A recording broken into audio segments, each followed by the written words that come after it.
Hi guys, I'm Nette. I'm Rhonda, And we welcome to what? Okay, yep. Okay, do it again. Hi guys, I'm Nette. I'm Rhonda, And welcome to When Mourning Comes. What's the name of the show? Hi guys, I'm Nette. And I'm Rhonda, And welcome to When Mourning Comes.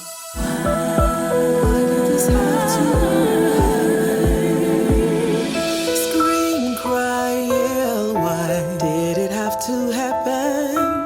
It hurt so bad. You thought the pain would never end. We've come to share some hope and help you realize some the sun will rise again. That's when morning.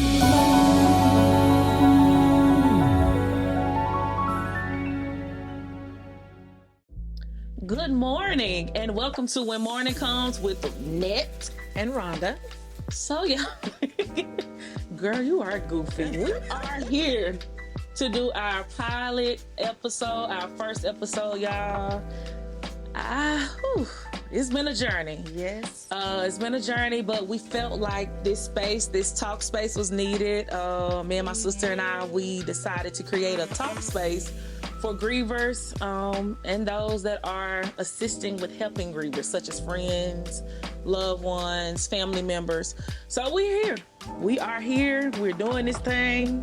We're going to try to do this thing. We're going to do it. We got it. So yeah, we just want y'all to join us. Come on this journey with us. It's an emotional roller coaster.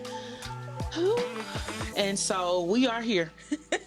You ready to buckle up and get this thing started? Listen, buckle up because like she said, it's an emotional roller coaster. If you have not experienced grief, if you have never experienced someone who is grieving, we like to liken grief to a roller coaster because it's unpredictable. Right. There are highs and lows, there are ups and downs, and you never know if you're going to go upside down. You just never know anything when it comes to grief.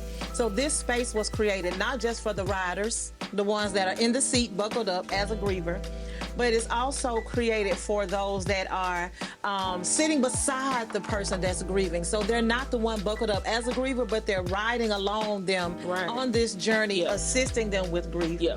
But then there are some people who are standing on the ground and they're looking up at the griever saying, "I'll be glad when you finish."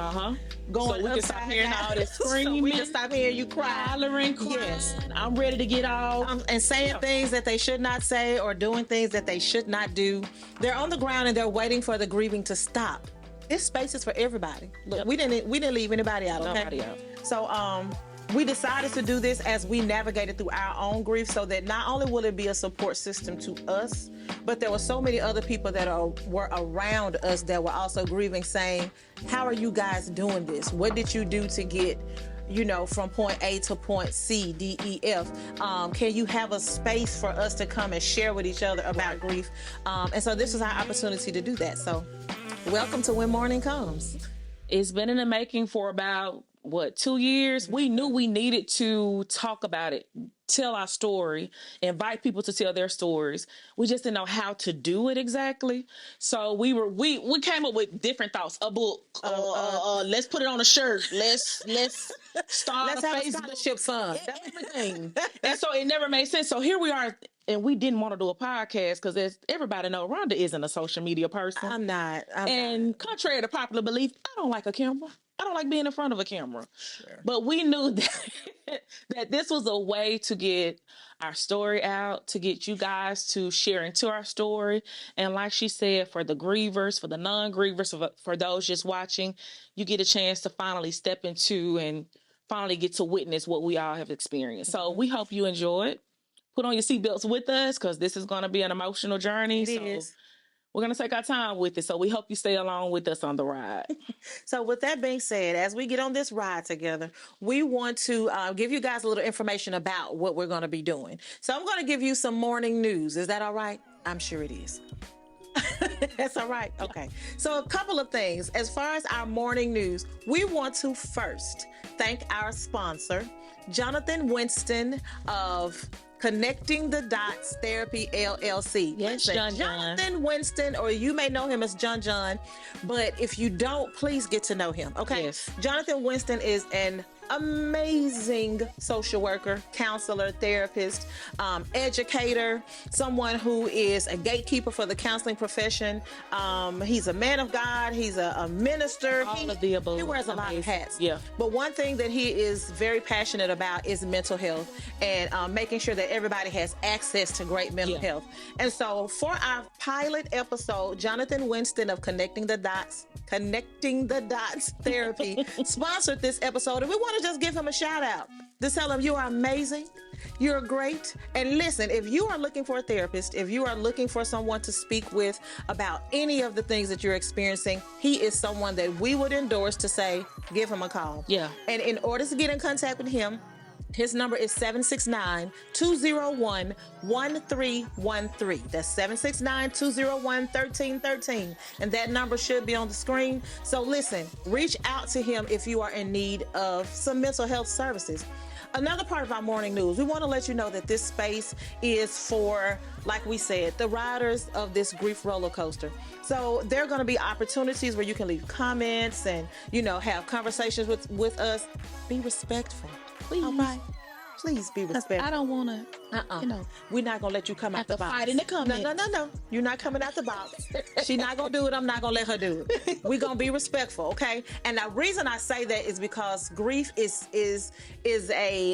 different for everybody, okay? So some people may have their opinions and their ideas and judgments about what things should be going on or how things should occur when you're grieving. And so you may have some strong opinions about it. It's okay. Just have your strong opinions with the utmost respect, okay? Also, we want to remind you that the both of us are mental health professionals, right? My sister is a mental health professional. She got a little bit more letters behind her name. The letters don't count. At the end of the day, when we are in these seats, we are not mental health professionals all the time. We are grievers. We are grievers, okay? So there are going to be moments where we come to you with some mental health information, some clinical skills and those kind of things. But then there's going to be some times that I'm just talking about my experience and what I felt and the reality of what grief did to me. So everything is not going to be clinical and by the book. So don't judge me, okay? All right. And there may be some things you may not agree with. We are also Christians. We believe in God. We know He's God. Oh, yes, He is. We know that. But on this journey, we have had some experiences with faith and us believing and trusting. And so sometimes you may hear a few things that may be like, no. I thought they were saved. I thought they were saved. Not Rhonda. It's not taken away from we don't believe in God. So we just want you to be like real mindful in the comments and non-judgmental, if we must say that. And that about wraps up our morning news. Wait, one final thing. As it relates to this space, you'll have the opportunity to tune in with us once a month on the last Wednesday of the month at 8 p.m. Okay? Every month, the last Wednesday of the month at 8 p.m., we're going to be dropping a new episode. So we hope that you hang out with us. Follow all of our social media platforms for any updates, any content information that we'll be dropping. And if you are interested in being a sponsor, our social media platforms is where you will be able to find that information. And we would love to highlight your business and highlight all the great things that you're doing in these communities. Okay? Well, I think that wraps up our morning news. What about you? I think that's about it. Okay. I think we should jump into it. We can jump into it? Yeah. All right. So I think we can let's start here. A lot of people are going to ask us why. Why did we decide to do that? And you kind of alluded to the fact that we needed to have a space, not just for us, but for everyone to learn things about grief, normalize grief and those kind of things. But at the same time, we wanted to be able to continue to keep our mom's spirit, her wonderful personality alive, and in the hearts and the minds of so many people, and introduce you to this superwoman, right? She is that. She is. I like the word is and not was. It's not was. She is that. Thank you. So I want us to talk about how do we get here, and I want you to kind of start with, I guess, from your perspective of what led us to today. Like what is this for? January 29th, 2022. which is also why this episode dropped January the 29th. We wanted to redefine this day. We found ourselves for the past 2 years treating this day as a curse. As a curse. We felt like we were jumping in the casket right along with her on these days. Like life as we knew it wasn't there anymore. So we stopped everything. And so we said that this year, one of our goals was to redefine January 29th, which is why we are doing this podcast, which is why we're dropping the podcast on this day, to redefine that day. And somebody told us one day, they said that we do not have to define our mom's living, what all she did, her successes, her story to this day. Like, don't define your mom's livelihood. Don't summarize her life. Yes, to that one day that she passed away. And for the longest, we were doing that. So today we decided, nope, no more. You get to hear the story of who she was, who she is, not what she was, but who she is. So from my perspective, from my viewpoint, and a lot of people don't know the story. A lot of people see our relationship. They see it on social media and they say, oh my God, I wish I had a relationship, like the one you had with your sister, the one you had with your niece, your mom. Oh, it's a beautiful relationship. And y'all saw it. It wasn't fake. It's not fake. It isn't fake. It's nothing that we make up just for social media. When I tell you, we are together every day, everywhere, all the time. That's how we are, and that's how we were with our mom. You were going to see us everywhere, every day, all the time. So when January 29th hit 2022, I define it as my everything, my world coming to an end, shattering. Woke up that morning, I'm not going to go into details because crazy enough, a lot of people still don't know what happened. We really don't know. We still really don't have a clear answer either. But woke up that morning, called for mom. I stayed with mom, called for mom. She didn't answer. Eventually, I got up, went in there to look for her, to find her. And she was, of course, And so what got me was my immediate reaction. Normally people say, if I was to walk in on a loved one, if I was to, find my loved one deceased, I would act a fool. I would go crazy. Well, we used to say that. If something ever happened to mama, y'all gonna have to put us in the hospital. We snapping out. Whatever. We gonna go crazy. But my immediate reaction when I saw her was, first of all, okay, calm yourself down. Because you have to call your sister. And I think in that mode, I went into protection mode because I knew I had to call Rhonda and I knew Rhonda had to get to where we were. And if I was to call Rhonda in a frantic, I knew that was going to send her 10 times, worse than I already was. So I'm like, okay, calm down.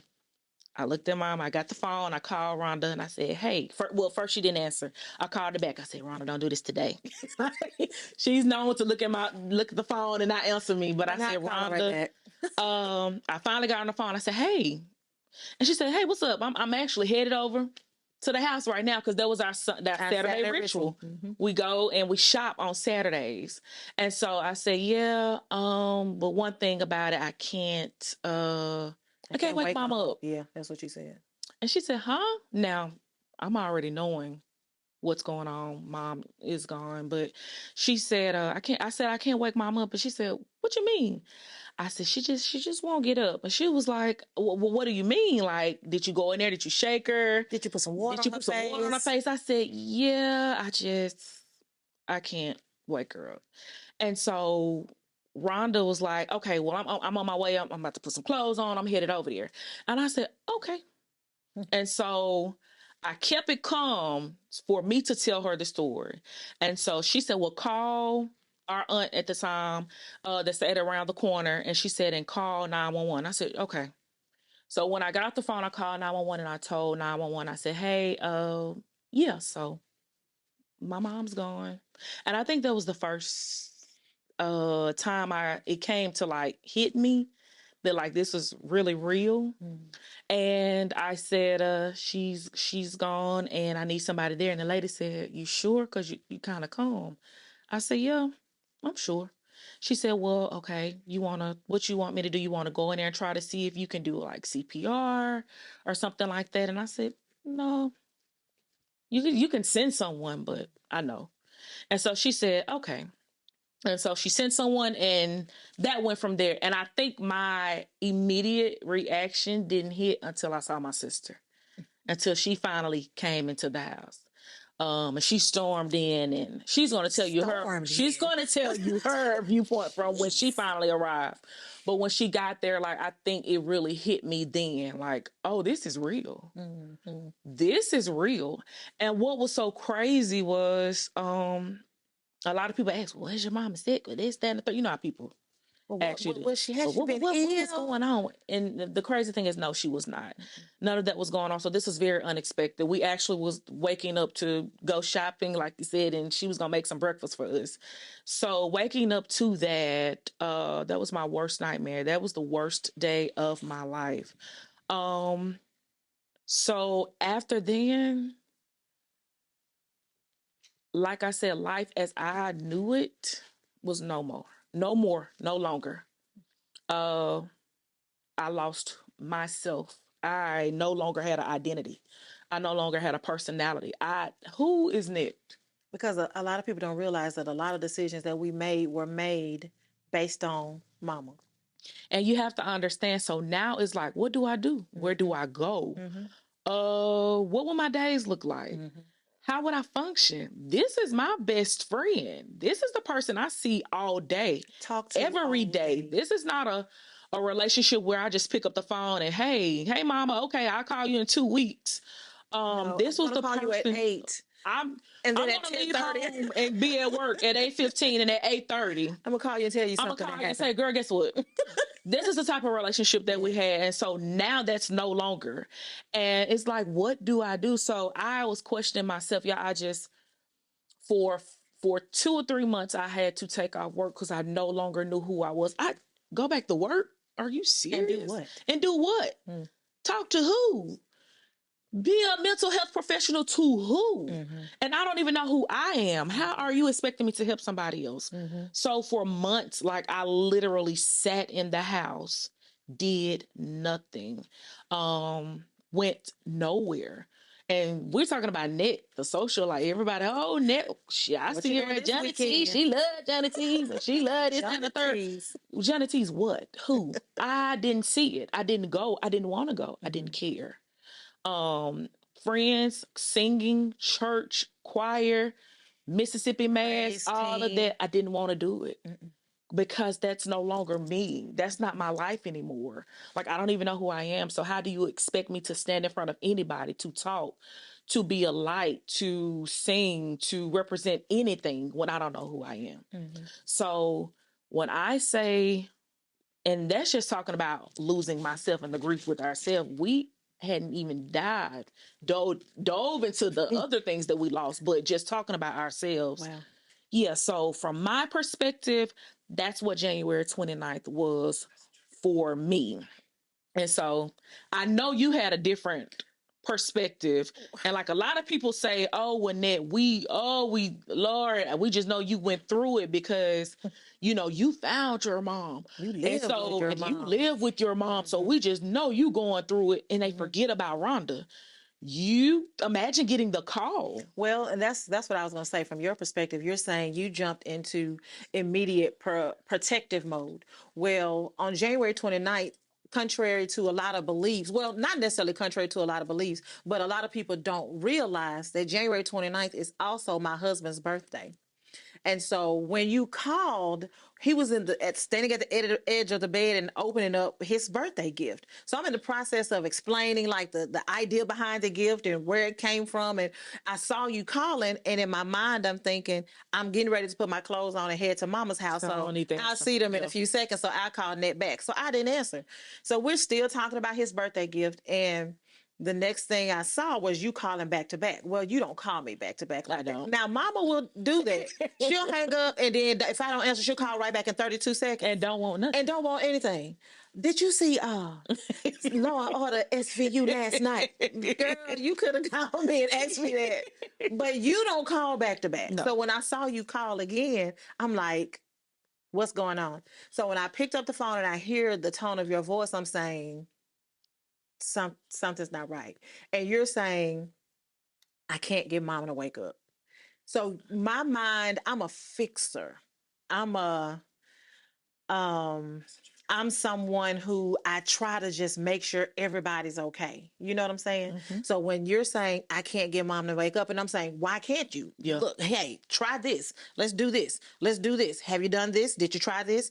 Because that's not the first time that we've had a hard time waking up mom. A lot of people don't realize that my mom, she suffered from severe anxiety. So there will be times that her medicine will have her sleeping very hard. So it's not the first time we say we shake mom and she didn't get up. So I'm saying, just shake her and wake her up. Yeah. And she's like, you're like, no, that's not working. And I couldn't really say. You couldn't. I didn't pick that up. I didn't pick that up at first. Because there's nothing that we didn't imagine. No. You never would have imagined that. That's not what I thought you were calling for. So I'm like, okay, here I come. So I jumped up and I threw something on and jumped in my car and I just headed over. And I'm telling you, hey, call our aunt. She lives like 2 minutes away. Tell her to come be with you while you call 911 to see what's going on. So by the time I get to mom's house, I live maybe 10 minutes away. It's not, maybe not even 10. I live maybe 10 minutes away. And there are cars everywhere. And I'm saying... And the ambulance. And what is going on? So I think I parked in the middle of the street. You did. And for those who are familiar with where my mom lives, it's a very busy street. Main street. Didn't care. Parked my truck, jumped out of the car, and I don't know how I got from my truck to the top of my mom's steps as fast as I did. But the only thing I kept saying was, I got to get to my sister. Because if she's saying she can't wake my mama up, she's afraid and scared. And I think somewhere in me, I knew. And the only thing I kept thinking was, she did that by herself. And you were in protective mode of me, but I'm in protective mode of you. So then there's this small sense of guilt that's rising, like she had to do that by herself. So I run in, and she said I stormed in the house. I'm not going to call it a storm. It's stormy. A storm. But The door open. I got in very quick. And I just remember my mom laying there so peacefully, as if she was still asleep. And there was something that came over me like, all is well. You just... So here's the crazy thing about it. Months prior, my sister and I had been having these deep conversations with mama. You remember that? And so as a counselor, I would always get some new tools or little gadgets that I might use in counseling session, and I'll be at the house. I'll come to the house. My mom kept my daughter every day, so when I would go pick my daughter up, I may have something in my hand. She's like, "What's that?" So one particular day, we had these cards. I had these cards that were a part of internal family systems, which is a theory in counseling. So I'm playing with the cards, and she's like, "What are those cards?" And to make a long story short, there are small cards that have pictures, different pictures that depict different scenarios. It may be somebody driving in a car with their wind blowing in the hair. It may be somebody vacuuming the floor on the phone, cooking dinner, washing the clothes, all at the same time. Just small pictures on each card. And so she's saying, so what do you do with those cards? I said, well, when I'm in therapy, I might use them different ways, but this particular way, I might, ask a client to go through the cards, shuffle the cards and see, the pictures that just jump out to you just jump out. Don't think about it. Just what pictures jump out to you. Put those to the side and we'll talk about them. And so my mom was like, let me see. Let's play it. Okay. So my mom's a licensed social worker for those that don't know. Little bit about her, this superwoman. My mom never graduated from college. She graduated from high school, but she never went to college. I'm not going to even say graduated. She never attended. But she started working at a company and worked her way from, I want to say, like the paper person, like filing papers, clerk, all the way up to learning social work, taking her licensure test, being grandfathered in as a social worker, and she became a licensed social worker. So she's familiar with these kind of things that we do. So she's going through the cards, and one particular card, she pulled out, and it was a car. And a person was in the car, and they were just driving fast down the highway, hair just blowing in the wind. And I said, well, what made you pick out that car? And she said, well, sometimes I just feel like I want to get in the car and drive. Yeah. I just want to drive and not think about all the things that I've gone through. And I remember saying, you gonna leave us? Where you going? We're not in a car. She was like, I just want to go and drive and not think about all the things that I've gone through. So we started asking her, like, some of the things that you've gone through, like what? So she started reminiscing about all of her brothers and sisters that had passed. My mom was the knee baby in a family of 13. So she had buried, at the time, 9 of her brothers and sisters. Yeah. There were 4 left when my mom passed away. Including her mom and dad. Including her mom, her dad. 2 best friends. Her 2 best friends, my godmother, who had passed away 2 weeks before my mom. See, we're giving you a lot of information on why we're here. So I'm saying, you know, she's talking about how she's buried all of her brothers and sisters. And we know, because we were right there with her when she buried every last one of them. And she said, you know, sometimes when I think about them, I don't think about them I don't think about them dying. I don't think about the fact that they died. In my mind, and this is how my mom created her coping ability to deal with all of that death. She says, they're on vacation. Yep. They're on a trip. And I can't see them right now, but one day I will. Right now because they're on vacation, and I hadn't gotten my ticket to go. When it's my time to get my ticket, I'm going to go on vacation with them too. So when I walked in that house and saw my mama laying there as peacefully as she was, there was this sense that came over me like, girl, you got your ticket. And not just that, Rhonda. You got your ticket. Not just that, and not to cut you off. Remember, we were getting ready. Mama was getting ready. Now, we had been in this house 20-something years. Yes. But Mama all of a sudden wanted to start to be a homeowner, like 2 months before I passed. She had been renting this house. She had been renting 20-something years. But she wanted to all of a sudden own the house. And we were like, Mama, for what? I just want to be a homeowner. I just want to be a homeowner. I want to be able to say that this is my home. Yep. And this is the home I raised my girls in, and I've never owned it. And I wanted to buy it. And so she passed away on that Saturday. She was scheduled to close on the house on that Monday.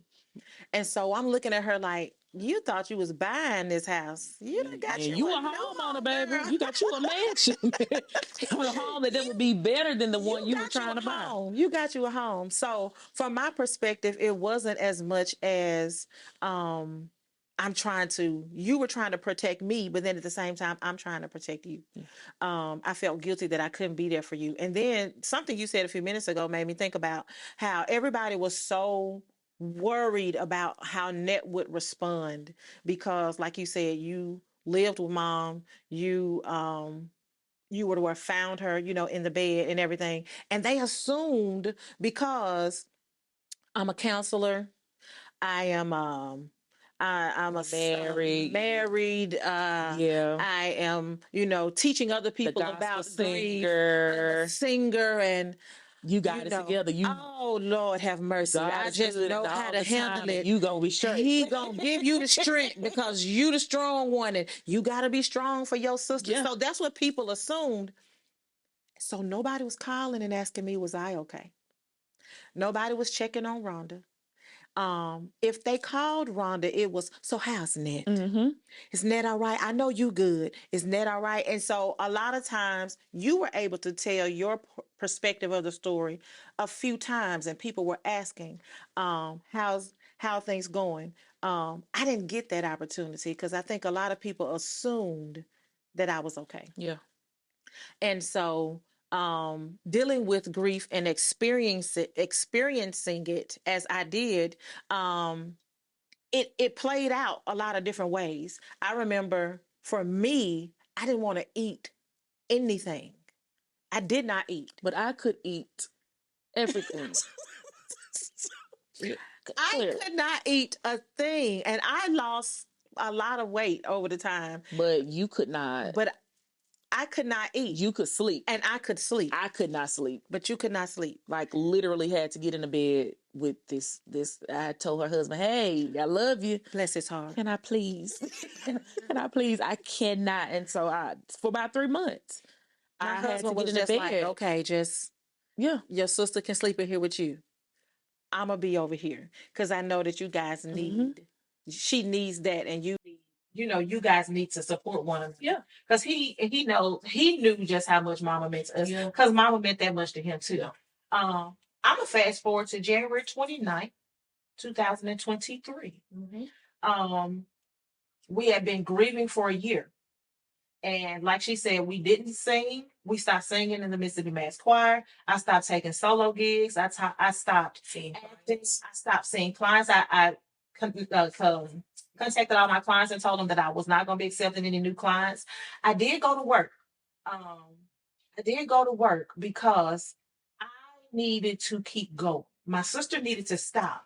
But I needed to keep going because if I stopped, my mind was going to arrest me. And then that was not going to be good. Yeah. So I needed to keep going. So for a year, we just lived. No, we didn't live. We existed. That's the word I'm looking for. For a year, we existed. We were just here. We woke up, we ate, or didn't. We slept, or didn't. And then we started all over the next day. I had to try to keep myself as best as I could from my daughter because I needed to try to give her a sense of normalcy. But for a year, we were coming up on the 1-year anniversary, and we're saying we don't want January 29th to be continually etched in our minds as a day of grief. Yeah. It was my husband's birthday, so I was trying to reclaim that day for him. I think I had planned. Yeah, made plans. You planned him like a day out. Yes. And then we were like, we're going to go and we're going to do a movie. We're going to just take our day back. Yes. You're going to go do a scavenger hunt.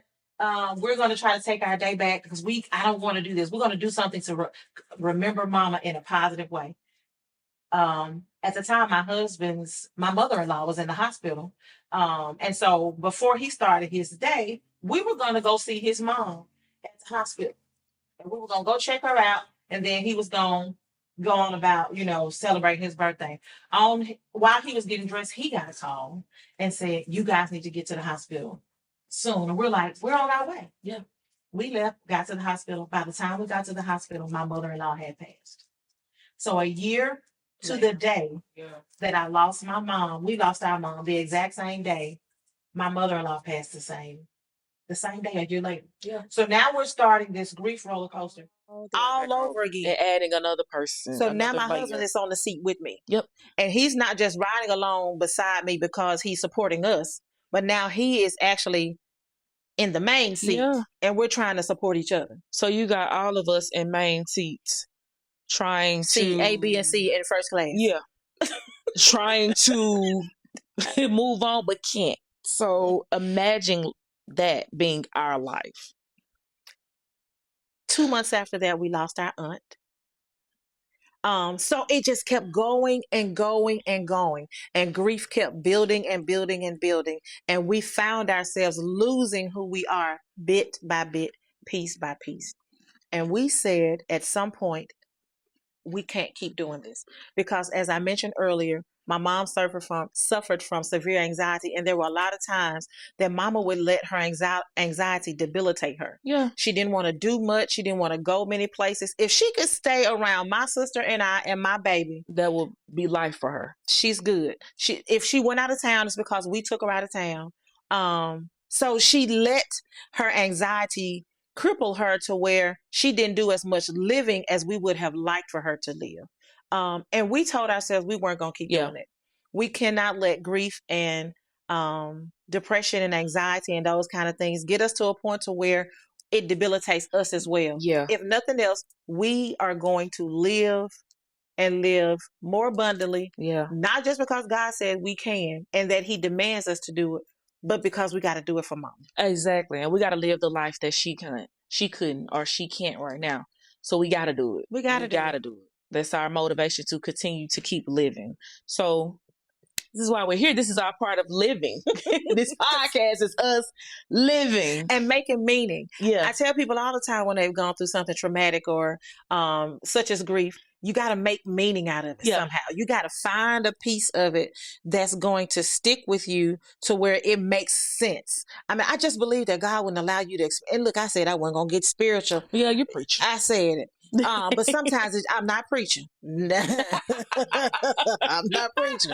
But I just feel like, I just believe that God wouldn't allow you to experience something without a purpose. You know what I'm saying? The Bible says that all things work together for the good. And like all things, to me, that means everything. Even when it feels bad and looks bad, it's still for good.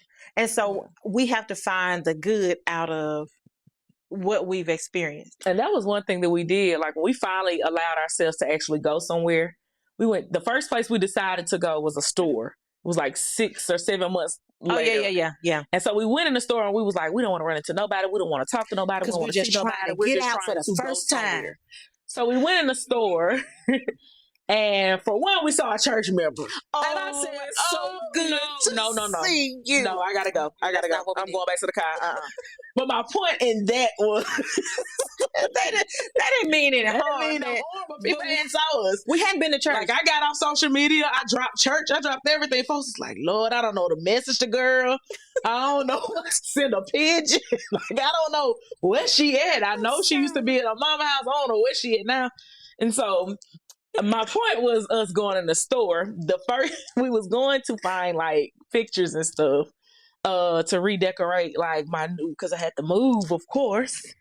And so I was trying to redecorate which is another part of the story we'll get to later in these episodes. To furnish. So the first thing we found was this picture. And I think the picture said, we got it in the bathroom. Is it God?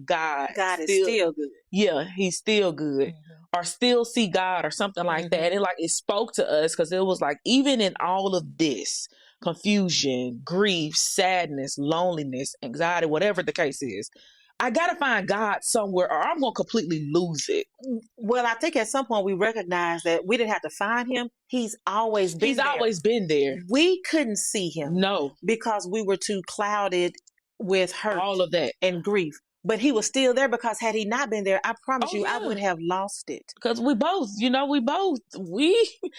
it's so crazy because like my mama would say. Every month after she passed, I was at the hospital. I was at the doctor's office. Nothing was wrong. I was at the ER. The lady was like, "What's wrong?" "Oh, I'm having a heart attack." And the woman was like, "No, ma'am." You sure? Because you just talking to me normal. You having any pain? Yeah. So the lady was like, "Well, let's come do a test." And they tested. I was like, "Miss Chambers, you okay?" And my crazy stuff, every time you wanted to go to the hospital, I'm saying, "Okay, come on, let's go." And I'm knowing. But you have to also think about not only was it us like just going through the motions, it was also because we didn't know what happened to our mom. Now everything that we could think of, right?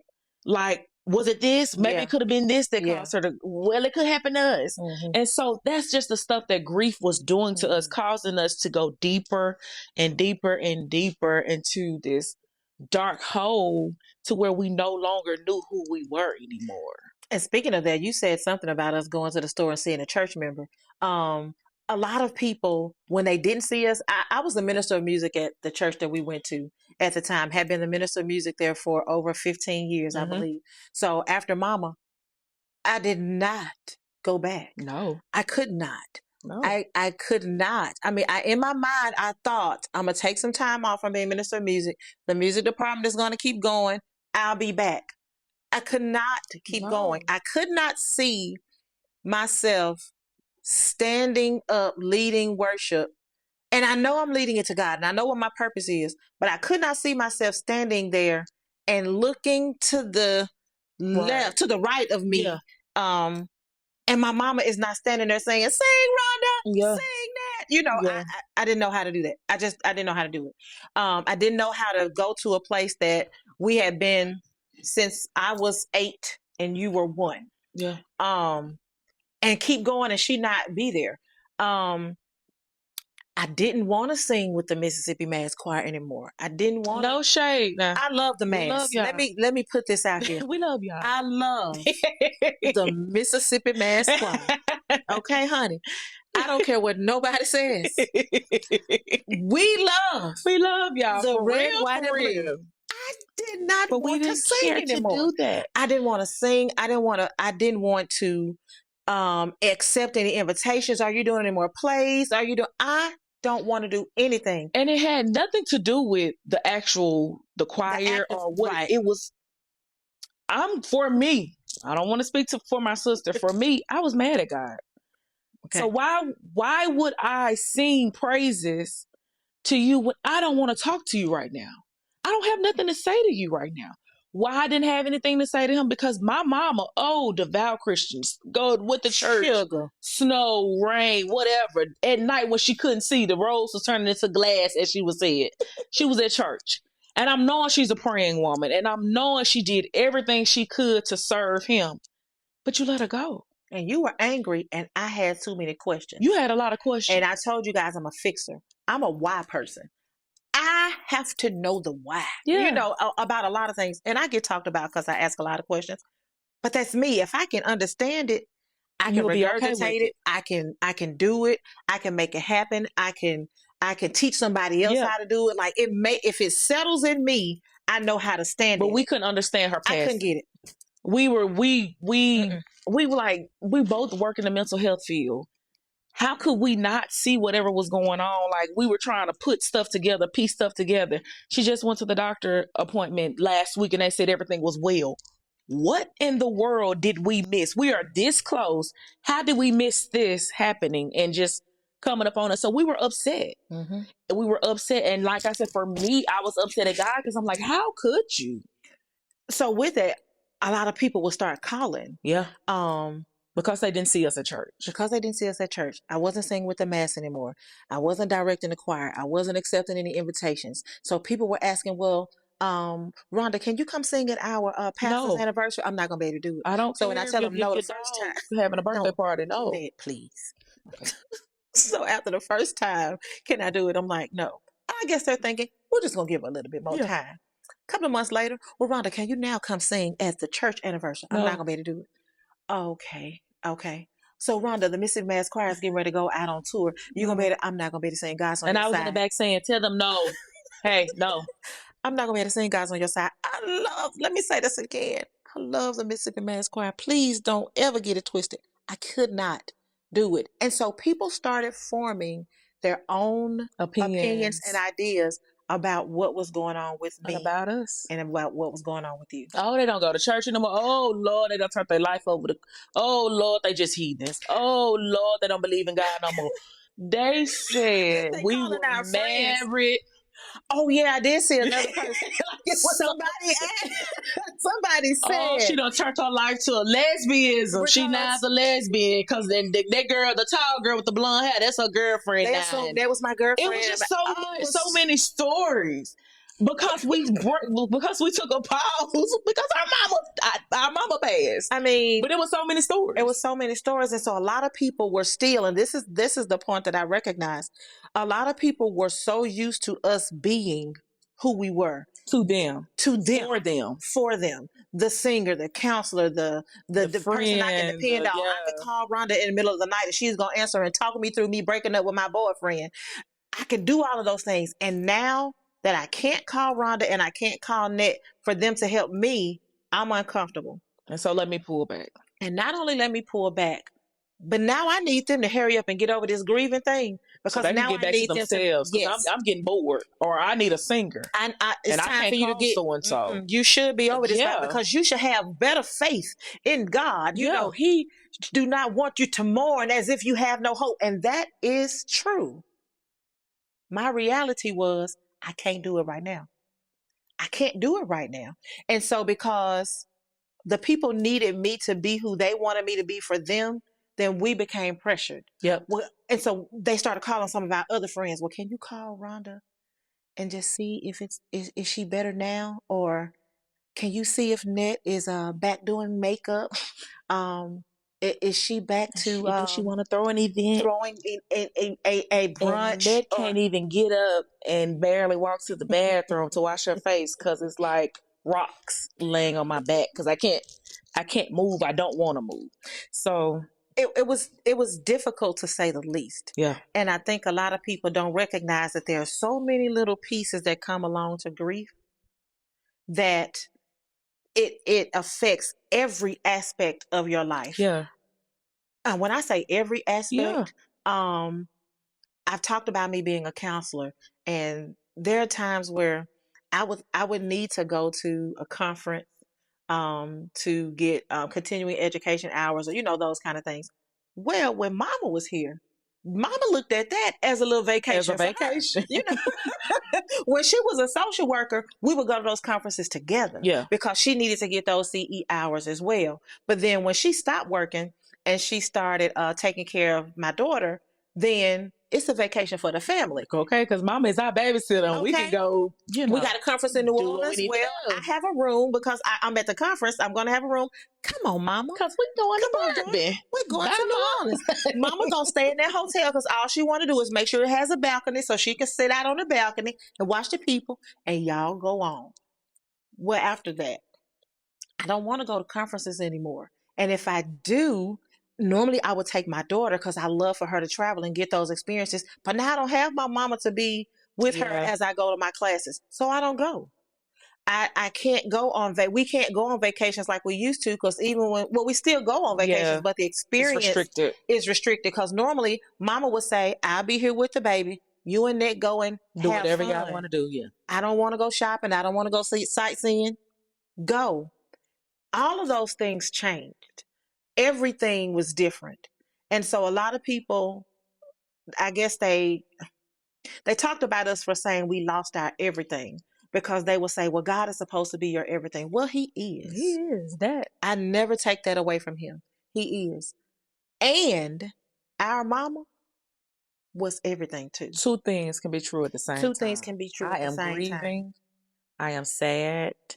I am upset with God, and I still have faith, and I'm a Christian, and all of that can be, two things can be true at the same time. Mm-hmm. I have questions for God. Yep. I'm angry at him right now.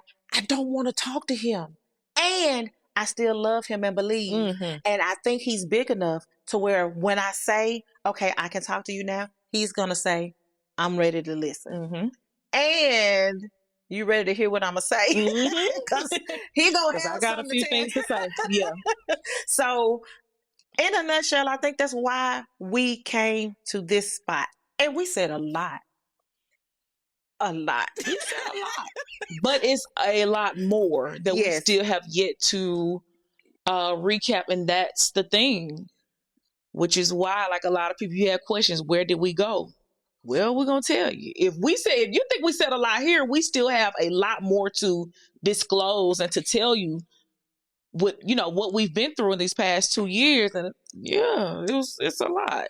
And it's not just about our story, as much as it's about sharing and creating a space to where we can be vulnerable, but where you can be vulnerable as well and feel as if I have someone that I can relate to.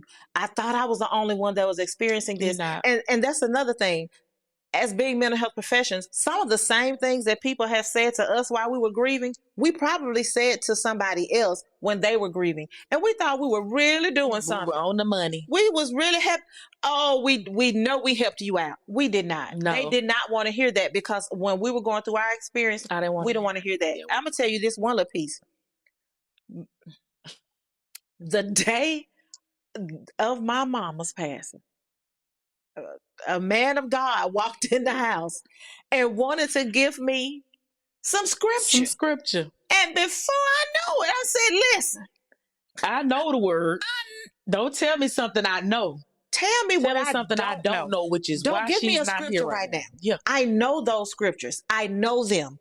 I can quote them and tell you exactly where they are in the word. I don't want to hear that. Yeah. I don't want to hear that. And I had to eventually apologize, because I felt like after it was over, that was a little disrespectful. But in the moment, that's what I felt. And so we want to give people that space to feel what you feel. If that's what you needed to do in the moment, do that in that moment. Yeah. If what you're experiencing is new to you, we want to let you know it's not new to us. It's not new to anybody that's grieving. We kind of talked about how she grieved from a perspective, and it was totally different from how I grieved. She could sleep and eat. I could not eat. I couldn't sleep. She couldn't sleep, but she could eat. Yeah. I could not eat, but I could sleep. We lost the same mom. We experienced the same thing. Two sisters. We're sisters, but we saw grief and experienced grief from two totally different perspectives. So grief is not universal. If you're experiencing grief, do not compare yourself to somebody else who is experiencing grief to say, well, she was able to go back to work the next day after her loved one passed. Why did it take me 3 months to go to work? Well, he was able to just go out to lunch with his friends the next day. Why couldn't I celebrate, as normal? Do not compare yourselves to other grievers because it's different. It's going to be different. And it's not linear. Grief is, like we said, a roller coaster. We talk about the stages of grief. You might experience the same stage 42 times. And you might not experience one of the stages at all. So if nothing else, it's okay to experience whatever you're experiencing while you're grieving. Experience it. Okay. And we want to have this space here for you to do so. We want you to tune in every month. We want you to go to our social media platforms. We're going to upload some tools every now and then. We're going to give you some resources to put in your toolbox. If nothing else, put some of the things that we said in that toolbox to pull back out and remember what I'm feeling is okay. And they experienced it too, so I'm not alone. It feels good to have somebody else experience some of the same things that you experienced. And regardless of how your grief looks to you, it's okay. Don't let anybody tell you that your grief is wrong or how you're grieving is wrong, because it's not. However you choose, as long as it's healthy to you. Then that's what I was going to say. As long as it's healthy and it's something that's not detrimental to you, your livelihood, or anybody else, grieve how you want to grieve, because nobody can tell you. Right now, the office at home looks like our mother, a replica of our mother's living room. That's right. To others, that's absolutely insane and absurd. To us, that's home because we no longer have our childhood home. So whenever we need a piece of that, we can go in the office and say, hey, mama, and sit down in her chair that she sat in every day. And looked out that window and watched the cars. So however you choose to grieve, whether it's getting a picture, a tattoo, a necklace, whatever, you do that, and don't let anybody tell you that it's insane, because whatever you need to do to heal from this, I want you to do it. And the key word you said is as long as it's healthy. There are going to be some times that you're going to be grieving. You're going to know that the process of your grief is impairing your ability to live your life. I knew that it had gotten unhealthy for me when I started losing weight. I mean, out of nowhere. And I go to my doctor's appointment and she's saying, oh, look at you. What kind of diet are you on? Losing weight. And I'm saying, it's not a diet that I would wish anybody else to choose. And so after I told her, it was over, because she's met my mom and she's, had experiences with my mom as she was going to some of my appointments with my daughter. So once you recognize that it's not healthy grief, then we want to make sure that you can get you a counselor. You can get you a nurse practitioner. You can go and get checked on. My sister was going every 3 days to the doctor. Every 3. The idea that she thought something was wrong was not healthy. So she got in counseling. I'm a counselor. I got in counseling. Love my counselor. So with that being said, I want to remind you, our sponsor is Jonathan Winston, LCSW of Connecting the Dots Therapy, LLC. If you're looking for a counselor, you can start with him. But you can also go to Psychology Today and other websites and find a counselor that best fit you. You can put in those things that you're looking for. If you want somebody to do telehealth, somebody that specializes in grief, depression, or anything, go to Psychology Today and look up a counselor and get in counseling. And if you feel at any given moment that you're experiencing a mental health crisis, and to where just your counseling services are not going to be enough and you need somebody right then, please dial or call 988. I look at 988 as the 911 for mental health. 988. Call or dial them. And if they can't, if you don't know what to do, they can refer you to the nearest place that you can get some counseling. That's about it. We hope you've enjoyed this pilot. We know we've talked a lot and we have a lot more to say, so we want you to stick around. Thank you so much for joining in. And once again, we'll see you in the morning. Oh my God, I forgot. I'm sorry. We were supposed to do some thank yous. You said thank you, and that's what made me think about it. Thank you. We've already said thank you to Jonathan Winston and Connecting the Dots LLC. We want to also thank you to our supporters. Please go out and like and subscribe our social media platforms. Yes.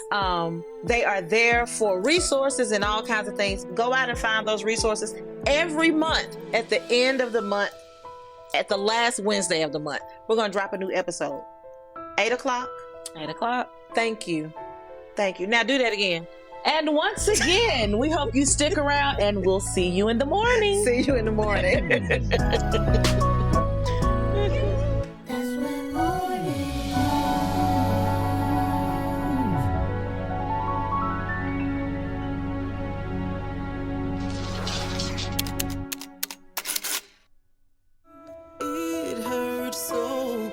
You thought the pain would never end. We've come to share some hope and help you